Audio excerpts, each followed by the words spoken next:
तो ये मैथ का एक बहुत ही इम्पॉर्टेंट टॉपिक हम लोग आज शुरू करने जा रहे हैं और टॉपिक का क्या नाम है? सीमा एवं सततता, लिमिट एंड कंटिन्यूटी।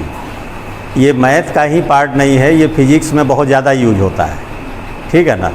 जैसे अभी हम लोग आगे पढ़ेंगे तो हम लोग अवकलन पढ़ेंगे, अवकलनीयता पढ़ेंगे, डिफरेंशिएशन, डिफरेंशिएबिलिटी, ये सब है ना। तो अवकलन को समझने के लिए लिमिट समझना बहुत ज़रूरी है। लिमिट अगर आप सही ढंग से समझ गए तो उसी पर बेस्ड आपका अवकलन होता है। फिर प्रथम सिद्धांत से जो अवकलन किया जाता है, जो फार्मूले वगैरह हम लोग डिराइव करते हैं ना, तो उसमें लिमिट का बड़ा यूज होता है। जैसे कोई बिना लिमिट पढ़े अगर सोचे कि हम अवकलन अच्छे से समझ लेंगे तो उसको बहुत दिक्कत होगा, है ना। तो पहले लिमिट हम लोग को समझना ज़रूरी है, फिर लिमिट के बाद कंटिन्यूटी और फिर उसके बाद अवकलन, अवकलनीयता, ये सब हम लोग जानेंगे, है ना। तो सीमा क्या है, इसको निकालने की ज़रूरत कब पड़ती है?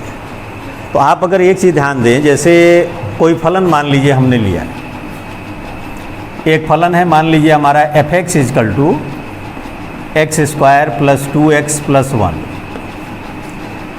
इसको हम लोग बोलते हैं बीजगणितीय फलन। क्या बोलते हैं? Algebraic function. अब इस फलन की क्या खास बात है कि आप इसमें x का कोई भी मान रख दो, ये कभी भी जो है अपरिभाषित नहीं होगा, इसका मान हमेशा निश्चित आएगा। लेकिन उससे पहले एक चीज़ आप जान लें कि अपरिभाषित क्या होता है।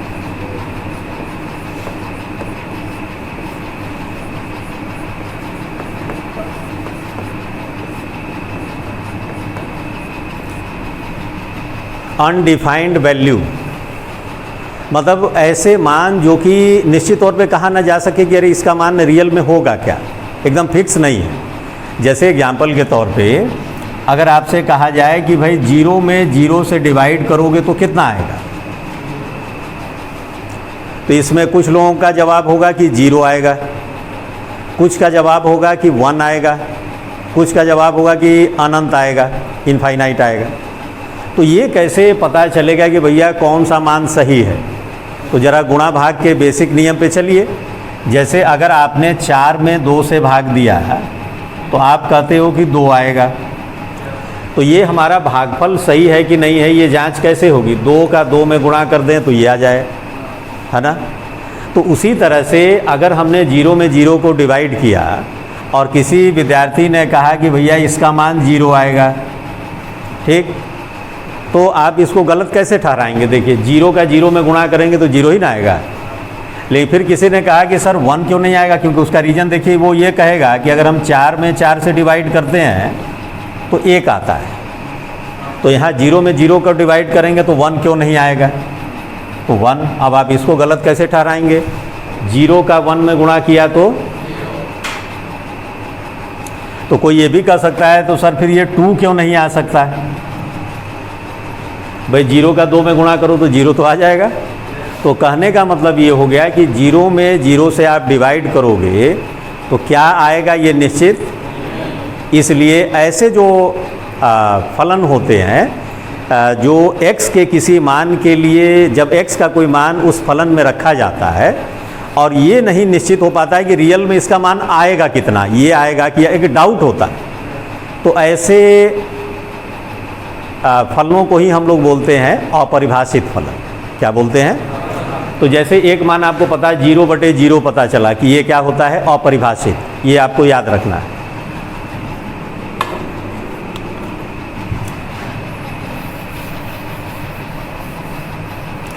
इसी तरह से आप याद करो, जैसे कोई संख्या आपके पास है 2 है और 2 की घात में 0 लिखते हो तो क्या आता है? और अगर 0 की घात में 2 लिखेंगे तो 0 की घात में 2 लिखने का मतलब 0 का 2 बार गुणा करना है, तो इसका मान कितना आएगा?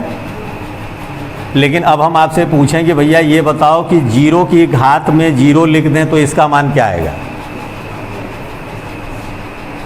फिर हो गया ना डाउट कि भैया ये वाला होगा कि ये वाला होगा। क्लियर हुआ? इसी तरह से जो ये हम लोग 1/0 लिखते हैं, कि 1 में 0 का डिवाइड किए तो क्या आएगा ना। तो इसको भी देखिए कैसे पता किया जाता है कि क्या आएगा। देखो अगर हमने लिखा 1/0.1 तो इसका मान कितना आएगा, 10 आएगा। अगर हम 1/0.01 लिखें तो 100 आएगा। अगर 1/001 लिखें तो, कहने का मतलब ये हो गया कि अगर हम किसी संख्या में ऐसी संख्या से भाग दे रहे हैं जो धीरे धीरे छोटा होता जा रहा है, तो जैसे जैसे हर छोटा होता जाता है भागफल का मान क्या होता है। तो यही कहा जाता है कि अगर x ये जो हर है इसका मान अगर 0 की ओर चला जाए, किसकी तरफ चला जाए, 0 की ओर जाने का मतलब समझ रहे हो कि जैसे तुमने ये लगा दिया 0.1 2 3 4 अनंत 0 लगा करके और फिर 1 लिख दिया। तो ऐसी जो संख्या होती है इसी को बोलते हैं टेंड्स टू 0। जब भी लिखा जाए टेंड्स टू 0 तो आप समझ जाएंगे कि 0 की ओर अग्रसर है, इतना छोटा है, इतना छोटा है, 0 तो नहीं है लेकिन 0 के समीप पहुंच चुका है। तो इसको इंग्लिश में बोला जाता है इनफाइनाइटेजिमली स्मॉल। क्या बोलते हैं, इनफाइनाइटेजिमली स्मॉल। तो कहने का मतलब ये हो गया कि अगर किसी संख्या में हर का मान 0 के समीप पहुंच जाए तो भागफल बहुत बड़ा हो जाता है। क्या हो जाता है, अब कोई चीज़ बहुत बड़ी हो जाए और उसको मापा ना जा सके तो उसी को हम लोग बोलते हैं इनफाइनाइट। क्या बोलते हैं, तो ये देखिए आपका 1/0 ये भी अपरिभाषित है। क्या है ये, इसको बोला जाता है कि 1/0 जो होता है किसकी तरफ अग्रसर होता है, इनफाइनाइट की तरफ, बहुत बड़ा हो जाता है, इसको नापा नहीं जा सकता। ठीक, अब आप देखें जैसे अगर हम 0 के पावर में किसी संख्या को रखते हैं, कोई भी संख्या है 1 2 3 कुछ भी है, तो उसका मान क्या आ जाता है, 0 आ जाता है। ऐसे ही अगर मान लीजिए हमारे पास अनंत है, एक बहुत बड़ी संख्या है और उसकी घात में क्यूब कर दें तो भाई अनंत का 3 बार गुणा करेंगे तो अनंत ही आएगा, बहुत बड़ी संख्या। तो अगर आपसे पूछा जाए कि भैया ये बताओ कि अनंत की पावर में 0 लिख दें तो क्या आएगा, तो फिर तो डाउट हो गया। उसी तरह से अगर हम 0 की पावर में अनंत लिख दें तो भी डाउट है। तो ऐसे जितने भी संख्याएं होती हैं जिसके बारे में निश्चित तौर पे ये ना कहा जा सके कि भैया इसका मान क्या आएगा, तो उसी को हम लोग क्या कहते हैं। तो ये याद रखिएगा कि ये सब क्या है, अपरिभाषित मान। तो लिमिट की शुरुआत ऐसे ही होगी। देखिए कैसे, मान लीजिए ये हमारा एक बीजगणितीय फलन है, इसमें आप x का देखो अपरिभाषित मान क्या क्या होते हैं। एक तो ये आपको सामने दिख ही रहा है, इसके अलावा अंडर रूट के अंदर अगर जैसे माइनस में आ जाए, √-2 √-3, ये सब भी क्या है, इनका कोई निश्चित मान नहीं है, जिनको कि हम लोग बोलते हैं काल्पनिक संख्याएं। तो ये सब अपरिभाषित है। तो अब आप देखें, अगर हम आपसे पूछें कि x का यहाँ पर क्या कोई भी ऐसा मान रखा जा सकता है जिससे कि इसमें से कोई मान आ जाए, कुछ नहीं होना ऐसा।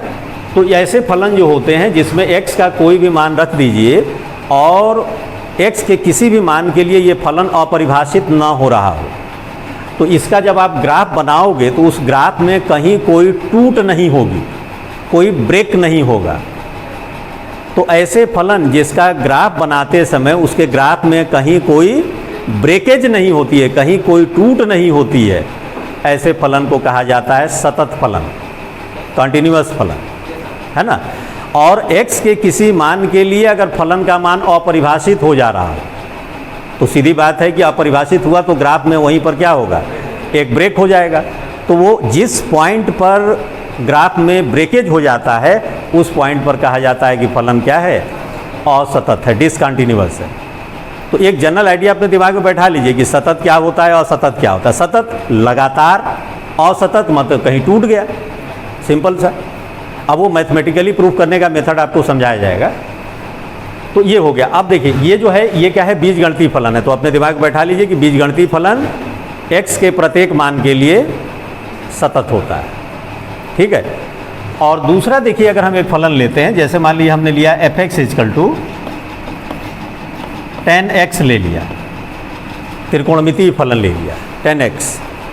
तो 10x को देखो तुम लिख सकते हो, जब भी कोई फलन आए ना तो तुरंत पहले उसको ये चेक करना चाहिए कि कहीं ये दो फलनों के भागफल के रूप में तो नहीं ना लिखा जा रहा है। तो 10x तो हम लोग जान ही रहे हैं कि कैसे लिखा जाएगा, sin x अपॉन। तो जैसे ही दो फलन का भागफल हुआ बस अलर्ट हो जाइए कि अब इसमें कुछ गड़बड़ हो सकता है। तो अब देखिए हर आ गया, और प्रॉब्लम देखिए यहीं से शुरू होती है, जब हर में 0 आ जाए तो तुरंत आप ये सोचोगे कि भैया cos का मान x के किन किन मानों के लिए 0 होने वाला है। तो cos का मान x के जिन जिन मानों के लिए 0 होगा उन्हीं मानों के लिए हमारा ये फलन 10x जो है अपरिभाषित हो जाएगा। तो आपको याद होगा कि cos का मान 0 होता है 90 डिग्री पर, मतलब y अक्ष पे जितने भी कोण होते हैं उसके लिए cos का मान क्या हो जाता है। तो π/2 हो गया, 3π/2 हो गया, 5π, मतलब सीधा सीधा ध्यान रखो कि π/2 का विषम गुणक, π/2 का विषम गुणक जो होते हैं उन सब के लिए cos का मान क्या हो जाता है। तो इसीलिए ये कहा जाता है कि हमारा 10x फलन जो है x = 2n+1 इंटू π/2 पर क्या हो जाता है, अपरिभाषित हो जाता है। तो इसीलिए कहा जाता है कि भैया 10x जो है का मान जब भी आप लेंगे तो x की वैल्यू ये नहीं लेनी। यहाँ n क्या होगा, n का मान आप ले सकते हो 0, 1, 2, 3, ये सब रखते जाइए, सारे कोण आ जाएंगे। तो ये जितने भी कोण हैं इन सब कोणों पर 10x का ग्राफ में ब्रेकेज मिलेगा आपको, यहीं पर आकर के ग्राफ क्या होगा, टूट जाएगा।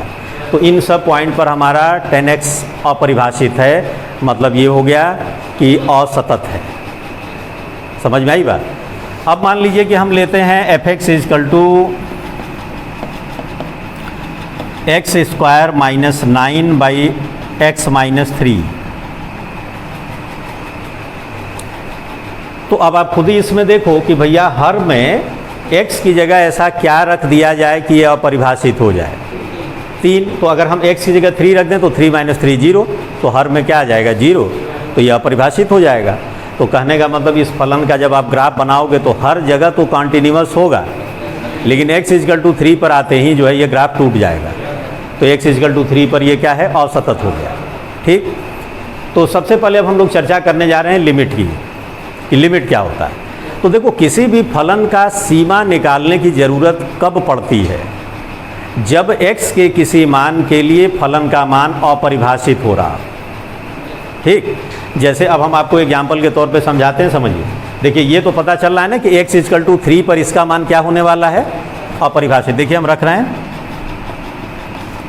x की वैल्यू हमने 3 रखी, तो 3² - 9 अपॉन 3 - 3, तो 9 - 9 0/0, अपरिभाषित हुआ ये।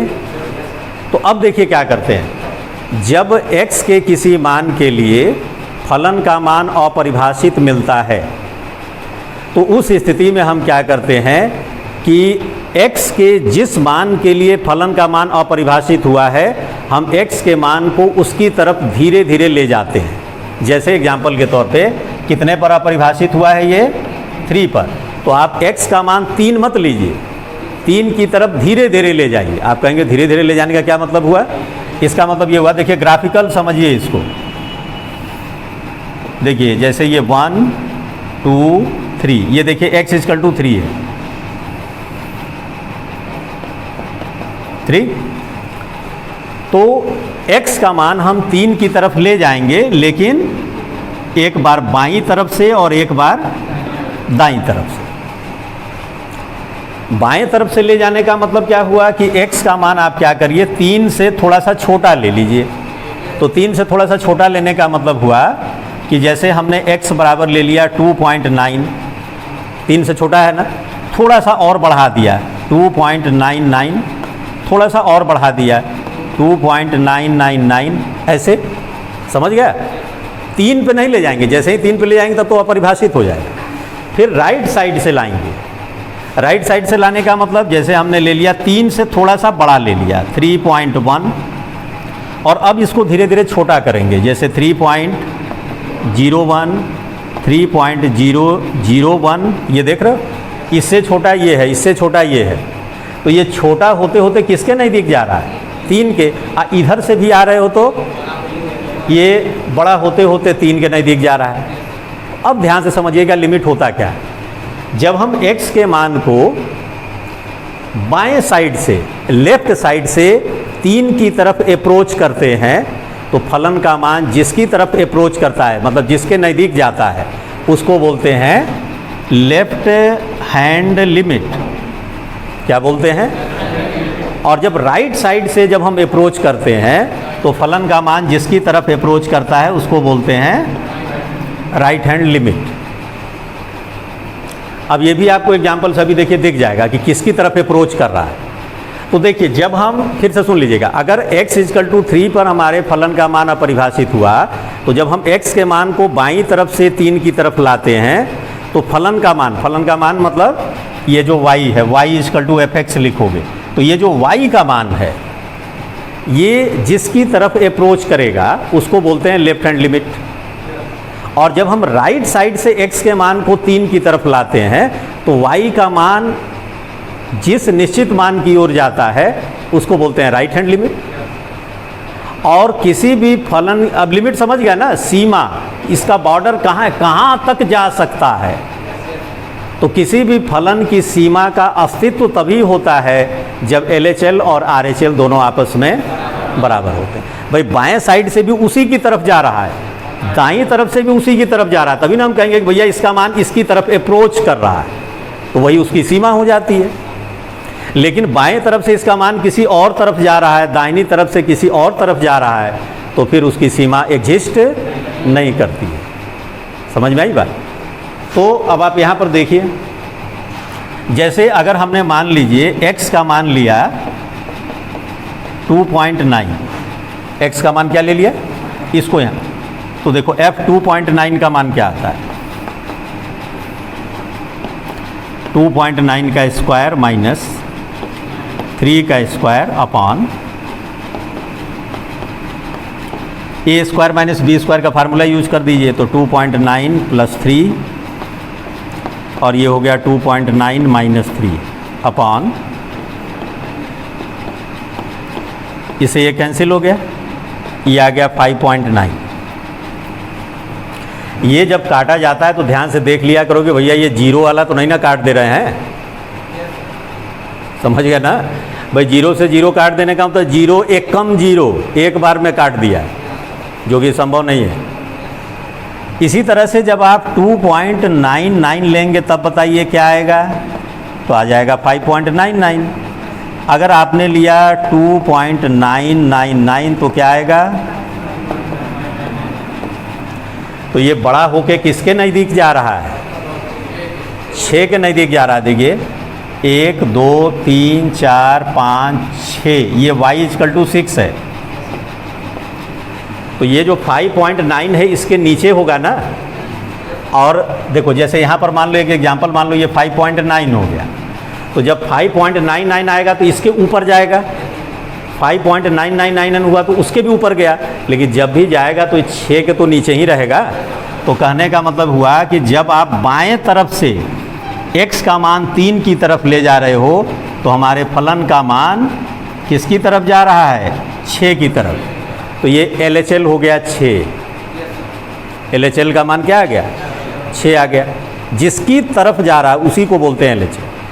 अब जब राइट साइड से आप चलोगे तो राइट साइड से चलने का मतलब आपने लिया 3.1, क्या लिया, तो जब हम वहाँ पर रखेंगे तो ये देखिए आएगा 3.1 का स्क्वायर माइनस 3 स्क्वायर अपॉन 3.1 - 3।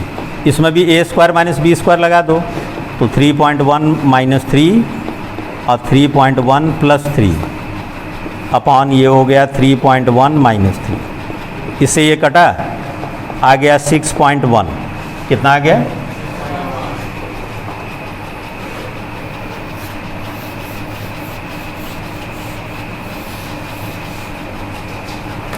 अब यही अगर आप लेते f 3.01 तो आता है 6.01, आप लेते f 3.001 तो क्या आता है,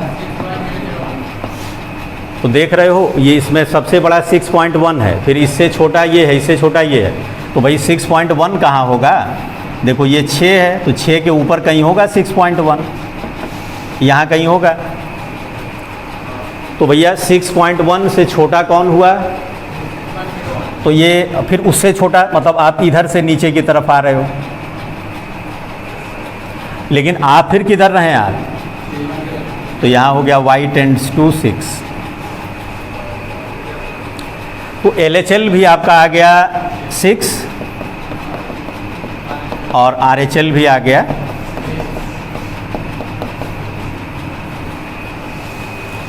तो इस तरह से अब इसको लिखा कैसे जाएगा? देखिए ये लिखा जाएगा लिमिट x टेंड्स टू 3, क्या पढ़ते हैं? टेंड्स टू 3, या फिर ये भी पढ़ते हैं x approaches to 3, x square minus 9 upon x minus 3 is equal to ये आंसर। समझ में आई बात? और यही LHL और RHL का मान अलग अलग आता, तो फिर ये लिखा जाता है कि limit this does not exist, मतलब इस लिमिट का अस्तित्व तो नहीं है। तो ये तो आपको बेसिक तरीका हो गया समझाने का। अब क्वेश्चन कैसे करेंगे उस पर आते हैं। भैया क्वेश्चन में इतना लंबा लंबा थोड़ी किया जाएगा, लेकिन ये समझना जरूरी है। जनरली क्या होता है कि लड़के क्वेश्चन लगाना शुरू कर देते हैं और बेसिक चीज़ पता ही नहीं है। भाई लिमिट क्या होता है पता ही नहीं है, लिमिट कब निकालते हैं पता ही नहीं होता है, बस क्वेश्चन लगा देते हैं। तो बेसिक चीज़ पता होना जरूरी है। तो अब हम लोग उस पर आते हैं कि लिमिट निकाला कैसे जाए।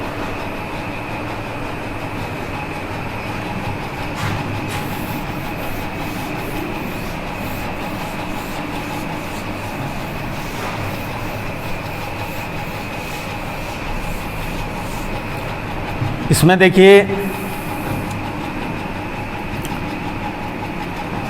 पहले तो सीमा को डिफाइंड कर दिया जाए कि सीमा होता क्या है। यदि x बराबर a पर फलन y इक्वल टू fx का मान अपरिभाषित होता है,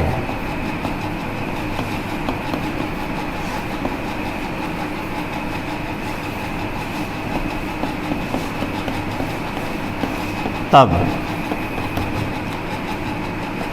x का मान a की तरफ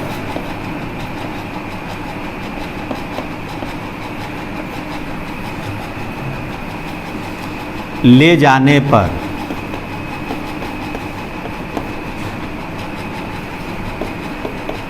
फलन का मान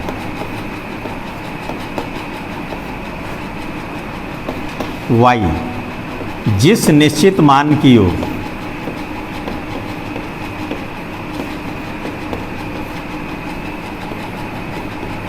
अब वो निश्चित मान जैसे मान लो k है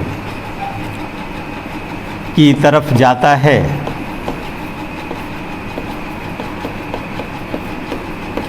उसे x बराबर a पर फलन की सीमा कहते हैं।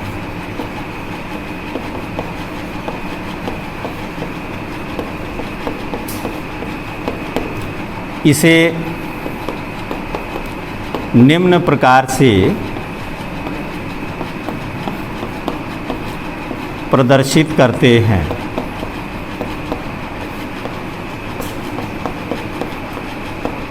कैसे प्रदर्शित करते हैं? Limit x tends to a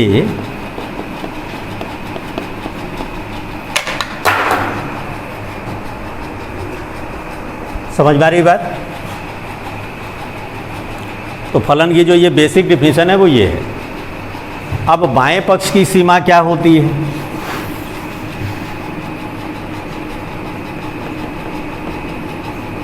left hand limit, बाएं पक्ष की सीमा।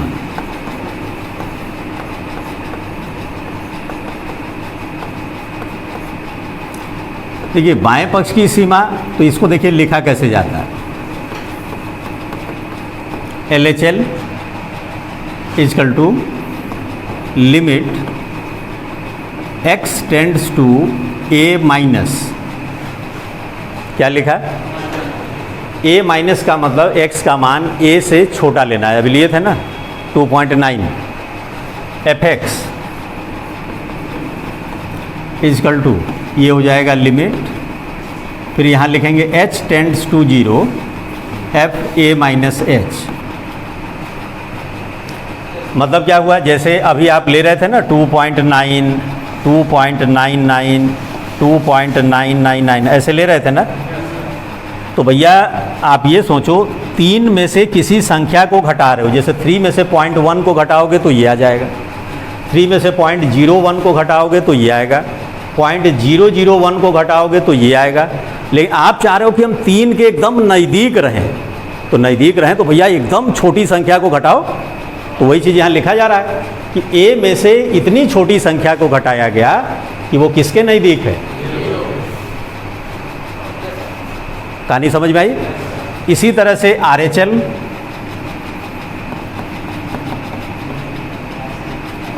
दाएं पक्ष की सीमा,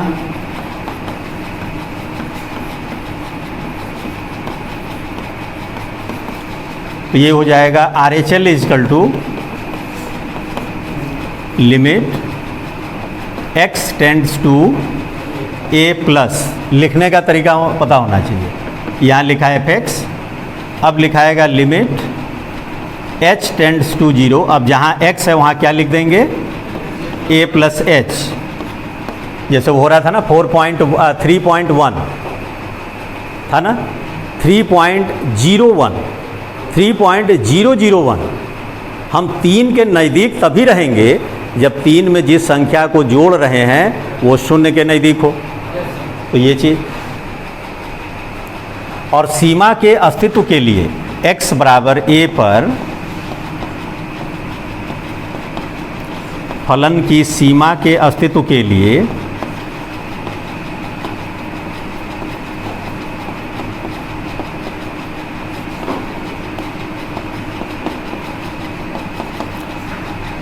LHL इजकल टू ये होना चाहिए, ठीक। और सततता के लिए क्या होना चाहिए, तो सततता के लिए बस एक स्टेप और बढ़ जाएगा, x बराबर a पर फलन y इजकल टू fx सतत होगा यदि LHL is equal to RHL is equal to फलन का मान। LHL आपको निकालना ही है, RHL निकालना ही है, और फलन का, अगर ये तीनों बराबर आ गए तब तो x बराबर a पर फलन सतत है, अगर तीनों बराबर नहीं आए तो भाई ऐसा भी हो सकता है कि x इजकल टू a पर फलन की सीमा का अस्तित्व हो लेकिन वो सतत ना हो सकता है कि LHL RHL बराबर आ जाए लेकिन वो फलन के मान के बराबर, जैसे यही वाला जो अभी था, जो हम लोग अभी एग्जाम्पल लिए थे ये वाला, तो ये x इजकल टू 3 पर इसका लिमिट एग्जिस्ट कर रहा है, क्या है 6, लेकिन x इजकल टू 3 पर इसका मान निकाल लेंगे तो 0/0 आ जाएगा, तो वो तीनों बराबर नहीं हुए, तो x बराबर 3 पर ये असतत है। कहानी समझ में आई? तो अब इस पर जैसे कुछ क्वेश्चन लगा के देखिए आप।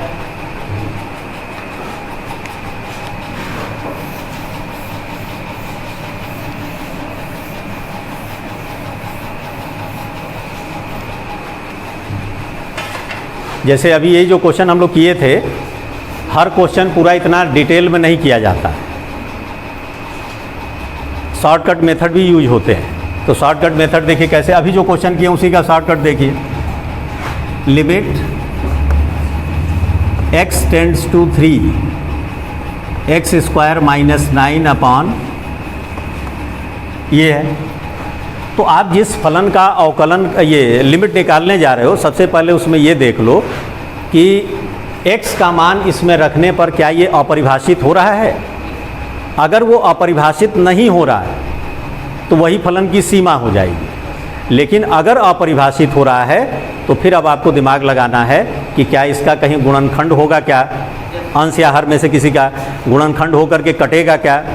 मतलब उसको सिंप्लीफाई करने की कोशिश करिए, और तब तक करिए जब तक कि उसका कोई एक निश्चित मान न मिल जाए, है ना। तो उसके लिए अब 11th क्लास में जो आपने त्रिकोणमिति पढ़ा है, बीजगणित में चरघातांकी श्रेणी और वो ये द्विपद प्रमेय, ये सब जो आपने पढ़ा है वो सब आपको याद होना चाहिए, तभी आप कर पाएंगे। मतलब 11th की चीज़ें अगर आपको याद नहीं हैं तो 12th में अवकलन समाकलन में आपको बहुत दिक्कत आएगा, पहले ही बता दे रहे हैं। तो अगर आप चाहते हो कि आपका 12th का अवकलन समाकलन अच्छे से तैयार हो तो 11th में आप पूरा त्रिकोणमिति अच्छे से रिवाइज कर लीजिए, उसके साथ द्विपद प्रमेय, चरघातांकी श्रेणी, लवगणकीय श्रेणी, और फिर पूरा का पूरा कोनिक सेक्शन, परवलय, अति परवलय, दीर्घवृत्त, क्योंकि जो 5-5, 6-6 नंबर के क्वेश्चन आएंगे समाकलन विधि से क्षेत्रफल निकालना है, ये सब जो निकालने के लिए लॉन्ग वाले क्वेश्चन आते हैं, वो अगर आपको 11th क्लास का कोनिक सेक्शन नहीं पता होगा तो एक को क्वेश्चन आप नहीं कर पाओगे, क्योंकि ग्राफे नहीं बना पाओगे तो आप एरिया कहाँ से निकालोगे। तो ये सब जो है 11th की बुक, अभी स्कूल बंद चल रहा है, आप बीच बीच में समय निकाल करके 11th का फार्मूला और उसकी बेसिक चीज़ें रिवाइज करते चलो। तो देखिए इसको अगर करना है तो ये पता है कि x = 3 रखा तो भैया 0/0 आ जाएगा, अपरिभाषित हो रहा है। तो अब देखेंगे कि क्या अंश या हर में से क्या कोई किसी का गुणनखंड हो पाएगा क्या। तो दिख रहा है कि हाँ अंश का होगा, तो इसको ऐसे लिख दिया, लिमिट x टेंड्स टू 3, इसका गुणनखंड किया तो ये आ गया x - 3 इंटू अपॉन x - 3। अब आप देखिए x - 3 से x - 3 एक शर्त पे काट सकते हो, जब ये पता है कि x का मान 3 नहीं होगा। तो आप यहाँ पर इससे इसको काटिए और आगे क्या लिखेंगे, x का मान 3 के बराबर नहीं है। अब इसके बाद आपने लिखा लिमिट x टेंड्स टू 3, और ये हो गया x + 3। अब यहाँ पर क्या होगा, अब हम यहाँ पर x का मान 3 रख देंगे। तो जब हम x का मान 3 रखेंगे तो ये 3 + 3 = क्या आ गया। अब देखिए कुछ लड़के यहाँ क्वेश्चन करेंगे कि सर ये तो बड़ा दुविधा वाली बात आप कर रहे हैं, यहाँ लिख रहे हैं कि x 3 नहीं है, काट दिए, और फिर यहाँ x 3 रख भी दिए। तो उसका रीज़न क्या है वो समझिए, इसका मतलब क्या है वो समझिए। देखिए हमने यहाँ क्या लिखा कि x 3 के बराबर नहीं है, तो हमने इससे इसको क्या किया, यहाँ पर हमने रियल में x का मान 3 रखा नहीं है। इसका मतलब क्या है वो समझिए कि जैसे जैसे x का मान 3 की ओर जाएगा, गौर करिएगा, मतलब इसका समझिए, जैसे जैसे x का मान वैसे वैसे x + 3 का मान 3 + 3 की ओर जाएगा। समझ में आई बात। तो आप इसको कोई डाउट मत रखिएगा, रियल में x का मान ना तो यहाँ पर 3 है और ना ही यहाँ भी x का मान 3 है। ये केवल ये कह रहा है कि x का मान अगर हम 3 की तरफ ले जाएंगे तो हमारे x + 3 का मान 3 + 3 की ओर जाएगा, 6 की तरफ जाएगा, जो कि अब हम लोगों ने किया था लंबे में, है कि नहीं। इसी तरह से मान लीजिए अगर हमको निकालना है limit x tends to 0 e⁻x - 1 upon x, इसका मान निकालना है। अब हम अगर यहाँ x की जगह 0 रख दें तो e⁻0 का मान तो 1 - 1 0/0 अपरिभाषित हो रहा है। तो अब यहाँ पर हम क्या करेंगे, e⁻x वाला मान रखेंगे। तो 11th क्लास में आपने पढ़ा होगा कि e⁻x का मान होता है 1 + x/(1) plus x² 2 plus x³ ये वाला मान यहाँ रखिए। तो देखिए क्या आ जाएगा, limit x tends to 0, e⁻x का मान आपने ये रख दिया 1 + x/(1) plus x² 2 plus -1/x। ये देखिए 1 से 1। अब पूरे में देखिए इन सब में x कॉमन आपको दिख रहा है, तो limit x tends to 0, x common ले लिया तो ये हो गया 1/(1) plus x/(2) plus dash dash. ये देखिए x को काटा और आगे लिख दिया x ≠ 0। अब फिर वही कहानी अगर x का मान 0 की ओर जाएगा तो ये तो भैया 1 है, इस पे तो कोई फर्क नहीं पड़ेगा। लेकिन यहाँ x 0 की तरफ जाएगा तो ये भी 0 की तरफ जाएगा। फिर x²/2 है वो भी 0 की तरफ जाएगा, x³/3 है वो भी, तो आगे वाले सब 0 की तरफ जाएंगे। तो ये हमारे फलन का मान 1 + 0 + 0 ऐसे होता जाएगा। तो ये आ गया। समझ में आ रही बात? फिर देखिए, अगर हम लेते हैं limit x tends to 0 sin x/x, इसका मान क्या होगा? अब यहाँ भी अगर आपने x का मान 0 रख दिया तो sin 0 का मान, और ये हर भी 0, तो 0/0 अपरिभाषित। तो इसका मतलब इसमें भी कुछ दिमाग लगाना पड़ेगा।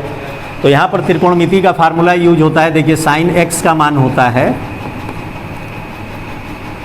x - x³/3 factorial plus x⁵/5 factorial minus x।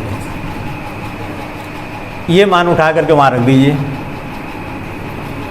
तो limit x tends to 0 x - x³/3 factorial plus x⁵/,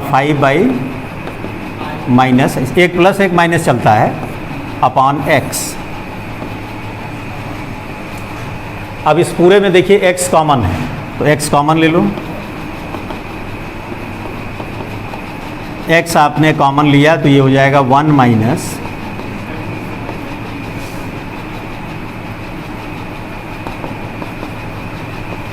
x⁴/5 factorial. ये x को कैंसिल किया, यहाँ लिखा x ≠ = और फिर वही जब x का मान 0 की तरफ जाएगा तो ये सब जो हैं 0 की तरफ जाएंगे। तो ये हो गया 1 - तो ये जो है फार्मूले की तरह यूज किया जाता है कि limit x tends to 0 sin x/x की वैल्यू, और इसका उल्टा भी अगर हो गया limit x tends to 0 x/sin x, तो इसका मान भी tan में भी होता है। Limit x tends to 0 tan x/x, limit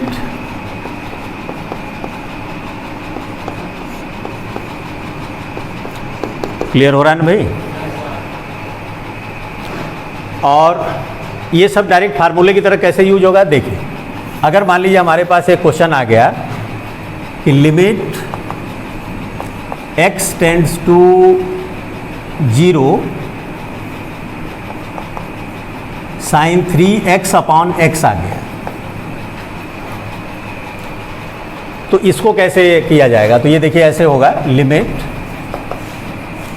x tends to 0। देखो ये फार्मूला तभी अप्लाई होगा जो कोण में है वही बटे में आ जाए। तो आपने क्या किया, 3 से गुणा और 3 से भाग कर दिया।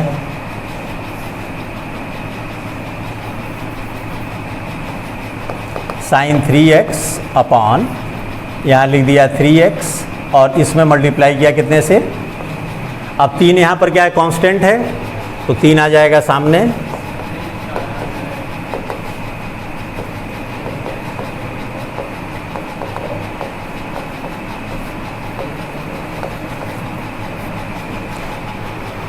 अब देखिए जब हम x की जगह 0 रखेंगे तो ये कोण भी 0 हो जाएगा और यहाँ भी 0 हो जाएगा, तो इसमें ये फार्मूला अप्लाई हो जाएगा। तो आपने इसको लिख दिया 3 × 1 = समझ में आ रहा है? और क्वेश्चन देख लीजिए। ये सब उतारने की ज़रूरत तो है नहीं, रिकॉर्डिंग हो ही रहा है, वो आप वहाँ से जो है देख लेना।